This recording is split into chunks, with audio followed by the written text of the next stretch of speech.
fala da oliveira, a azeitona, e esse processo de produzir os azeites, são 4 tipos de azeite. Diga, 4 tipos de azeite.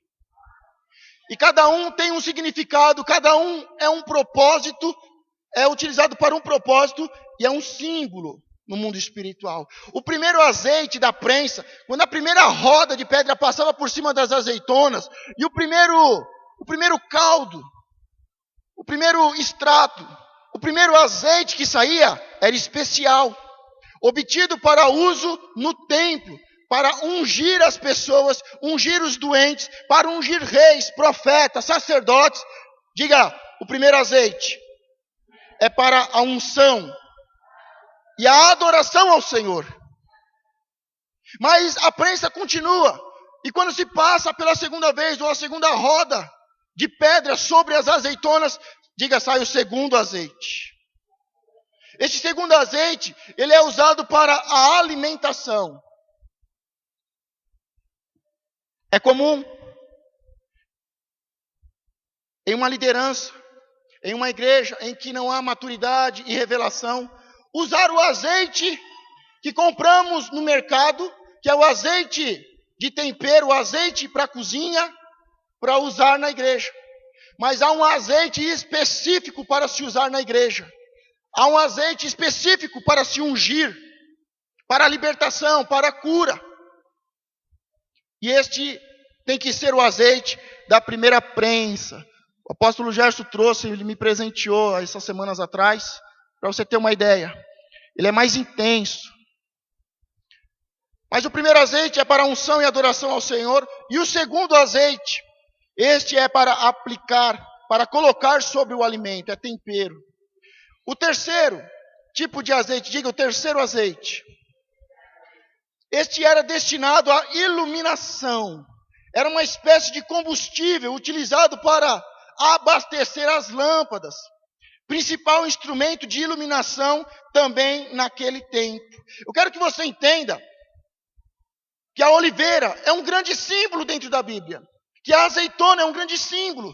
E que o fruto da azeitona, o azeite, é um grande símbolo. E ele tem 4 funções dentro do mundo espiritual. O primeiro é de ungir as pessoas.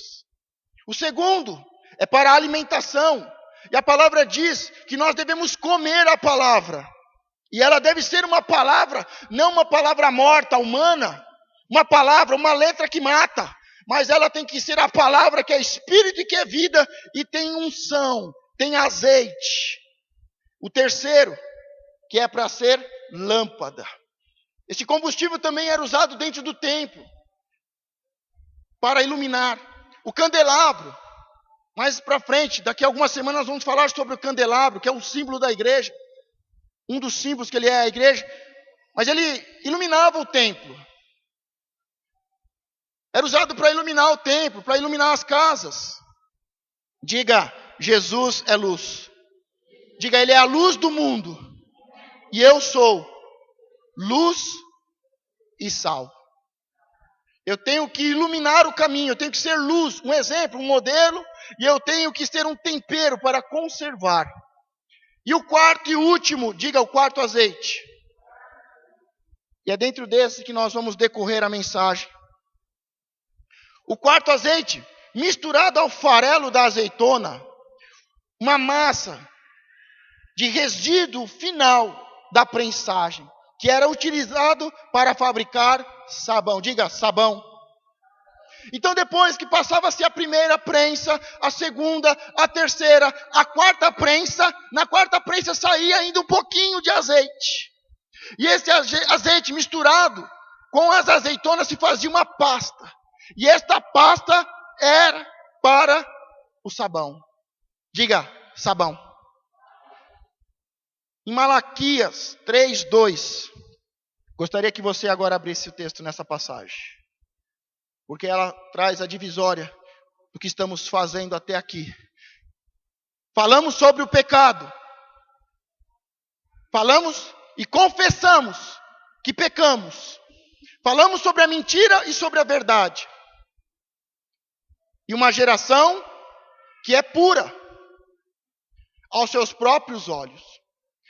Mas o Senhor sabe Qual é a área da minha vida que está suja, imunda, e qual é a área que está santa. E nós devemos ter uma vida plena em todas as áreas em santidade. Malaquias 3:2. Mas quem suportará o dia da sua vinda? Diga, eu não.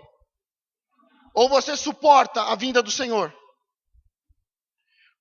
Ou você aguenta o julgamento, o peso da ira e da vingança do Senhor? Porque o dia final é um dia muito triste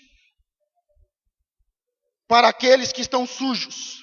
Mas quem suportará o dia da sua vinda?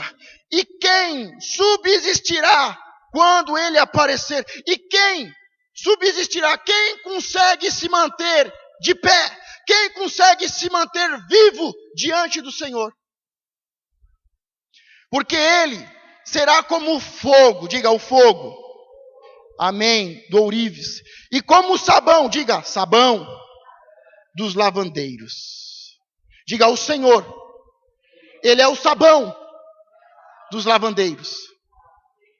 Então aqui nesse versículo está falando que Jesus vai vir.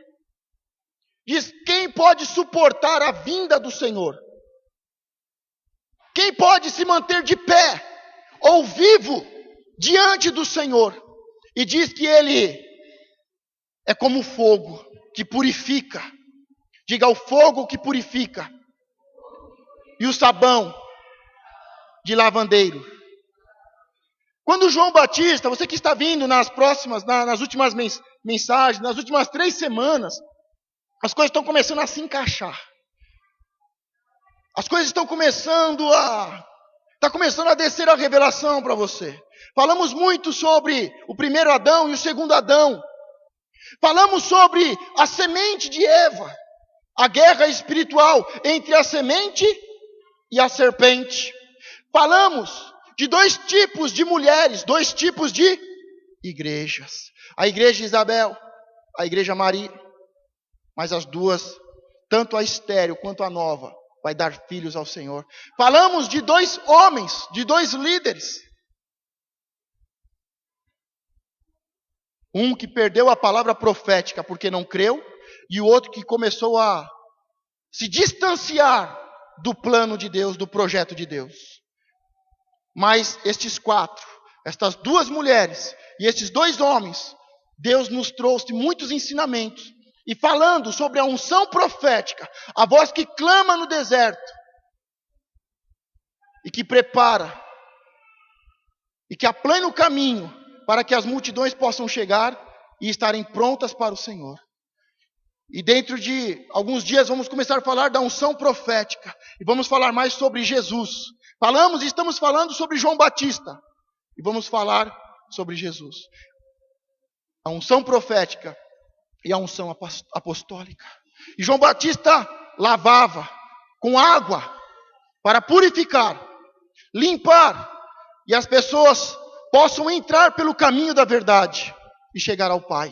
Mas ele diz que viria alguém que seria muito mais forte, muito mais poderoso do que ele não era digno nem de desatar as suas sandálias, e que ele viria com o batismo do fogo.